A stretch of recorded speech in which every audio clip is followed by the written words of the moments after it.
সকাল থেকে যে পরিমাণ বৃষ্টিটা পড়ছিল তাই বাড়ির সবারই খিচুড়ি খাওয়ার ইচ্ছেটা জাগলো। তাই বাড়িতে ছিল চিকেন, তাই চিকেন দিয়ে খিচুড়িটা বানিয়ে ফেললাম। চলো আসো রেসিপিটা আমি তোমাদের সাথে শেয়ার করি কিভাবে বানালাম। প্রথমে খানিকটা চিকেন নিয়ে তার মধ্যে হলুদ, নুন আর আদা, রসুন আর কাঁচা লঙ্কার একটা পেস্ট আর হাফ পাতিলেবুর রস এর মধ্যে মিশিয়ে আধা ঘন্টার জন্য আমি রেখে দেবো। এটাকে আমি একটু ভালো করে মাখিয়ে নেব। মাখিয়ে চিকেনটাকে আমি প্রায় আধা ঘন্টার জন্য ঢেকে রেখে দেবো। এবার অন্যদিকে কড়াইতে একটু তেল দিয়ে তার মধ্যে একটু বড় বড় সাইজের আলু আমি ভেজে নেব। একটা আলুকে আমি দু টুকরো করে কেটে নিয়েছি। কেটে আমি আলুগুলোকে ভেজে নিয়েছি। এবার খিচুড়ি করতে আমার যে ডালটা লাগবে সেটা হচ্ছে মুগ ডাল।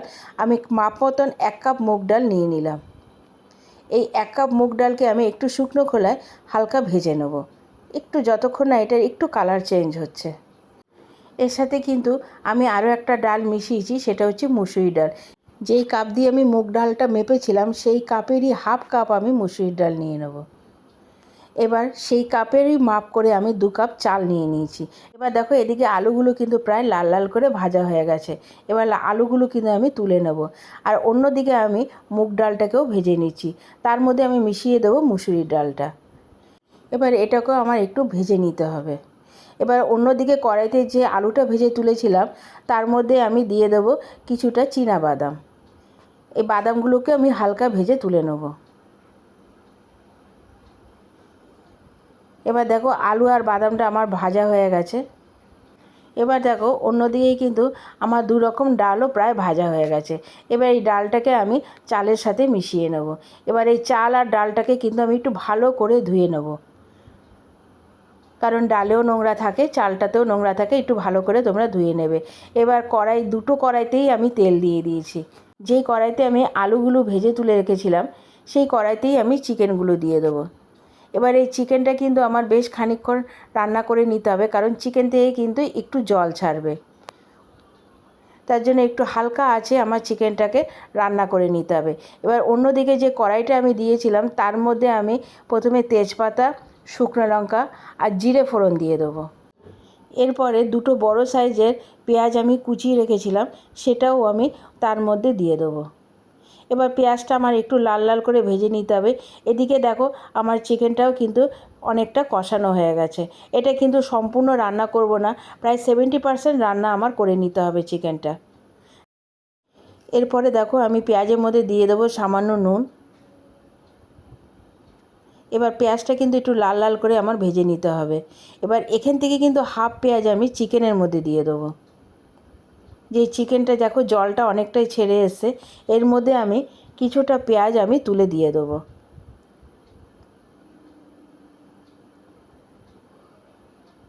তোমরা কিন্তু রেসিপিটা ঠিক এইভাবে করো। চিকেনের মধ্যে পেঁয়াজটা দিয়ে আমি একটু রান্না করে নেব। এবার অন্যদিকে যে কড়াইতে পেঁয়াজ ছিল তার মধ্যে আমি ভিজানো চাল আর ডালটা দিয়ে দেবো। এটাও কিন্তু আমার প্রায় 10-15 মিনিট রান্না করে নিতে হবে।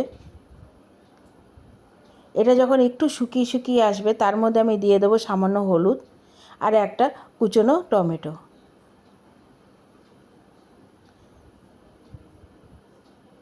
তোমরা কিন্তু অবশ্যই পুরো ভিডিওটা দেখো, না দেখলে কিন্তু তোমরা বুঝতে পারবে না যে আমি এটা কিভাবে রান্না করলাম।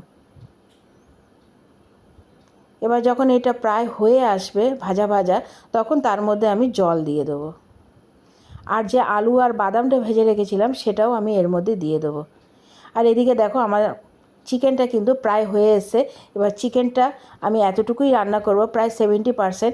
এবার গ্যাসটা আমি বন্ধ করে দেবো। এবার এদিকে দেখো আমার জলটা প্রায় ফুটে এসছে, এর মধ্যে আমি দিয়ে দেবো সামান্য মিষ্টি। চালটা যখন হাফ সেদ্ধ হয়ে আসবে তার মধ্যেই আমি দিয়ে দেবো চিকেনটা। দুটোই কিন্তু আমি 70%-এর মতন রান্না করেছি।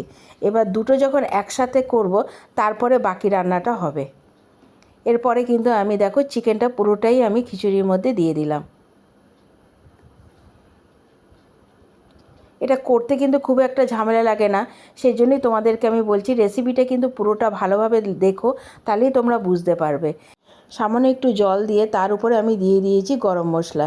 এলাচ, লবঙ্গ আর দারচিনিকে আমি শুকনো খোলায় ভেজে ডাস্ট করে এর মধ্যে দিয়েছি, আর দিয়েছি 1 চামচ ঘি। এবার এটা আমি 10-15 মিনিটের জন্য ঢেকে রেখে দেবো। আমার রেসিপিটা কিন্তু প্রায় কমপ্লিট। অবশ্যই তোমরা বাড়িতে একবার ট্রাই করো আর আমাকে কমেন্টস করে জানিও রেসিপিটা কেমন হলো। আর নামানোর আগে দিয়ে দেবো কয়েকটা চেরা কাঁচা লঙ্কা। আমার রেসিপিটা কিন্তু প্রায় কমপ্লিট। এবার এটাকে আমি বন্ধ করে দেবো, আর একটু হালকা জল থাকতেই আমি গ্যাসটা বন্ধ করে দেবো। আমার রেসিপিটা কিন্তু কমপ্লিট। আর এর সাথে কিন্তু অবশ্যই আমি ভেজে নিয়েছিলাম পাঁপড় আর বেগুনি, কারণ পাঁপড় আর বেগুনি ছাড়া কিন্তু খিচুড়িটা ঠিক জমে না। বাইরে যে পরিমাণ বৃষ্টি পড়ছিল, রেসিপিটা কিন্তু দারুণ হয়েছিল খেতে। তোমরা কিন্তু অবশ্যই বাড়িতে একবার ট্রাই করো আর আমাকে কিন্তু অবশ্যই কমেন্টস করে জানিও। তোমরা আমার পাশে থেকো, আমি নতুন নতুন রেসিপি তোমাদের সাথে শেয়ার করব, আর তোমরা বাড়িতে ট্রাই করো। দেখো আমার পাঁপড় ভাজাটাও হয়ে গেছে। এরপরে কিন্তু আমি এক এক করে বেগুনিও ভেজে তুলেছি। তোমাদের কাছে অনুরোধ রইল সম্পূর্ণ রেসিপিটা দেখার। আমি কিন্তু বেগুনিগুলোও এক এক করে ভেজে তুলেছিলাম। এবার পাঁপড় ভাজা আর বেগুনি দিয়ে কিন্তু খিচুড়িটা জাস্ট জমে গেছিলো বর্ষাকালে। কারা কারা এই বর্ষার দিনে খিচুড়ি খেতে ভালোবাসো আমাকে কিন্তু কমেন্টস বক্সে অবশ্যই জানাবে। আমার বেগুনিও ভাজা হয়ে গেছে। আমার রেসিপিটা যদি তোমাদের ভালো লেগে থাকে তাহলে অবশ্যই একটা লাইক, কমেন্টস আর বন্ধুদের সাথে এটা শেয়ার করে দিও। আর আমার চ্যানেলটা কিন্তু অবশ্যই তোমরা সাবস্ক্রাইব করে দিও। আসবো নতুন নতুন রেসিপি নিয়ে তোমাদের সাথে শেয়ার করতে। আর আমাকে কমেন্টস করতে কিন্তু তোমরা ভুলে যেও না। আসছি একটা নতুন রেসিপি নিয়ে, আবার দেখা হবে। তোমরা ভালো থাকো, সুস্থ থাকো। এখনের জন্য টাটা।